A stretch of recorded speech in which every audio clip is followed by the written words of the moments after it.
Ito ang laman ng 5,000 pesos grocery. Tingnan natin kung anong nabibili ng 5,000 grocery nowadays. Ayan.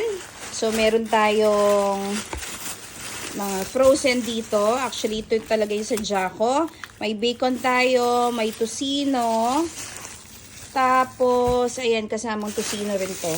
At saka may ham. And then, meron tayong daing na bangus. Yan. Meron tayong chicken. Legs yun. Chicken wings. Bangus na pinakat na. At saka hipon. Yan.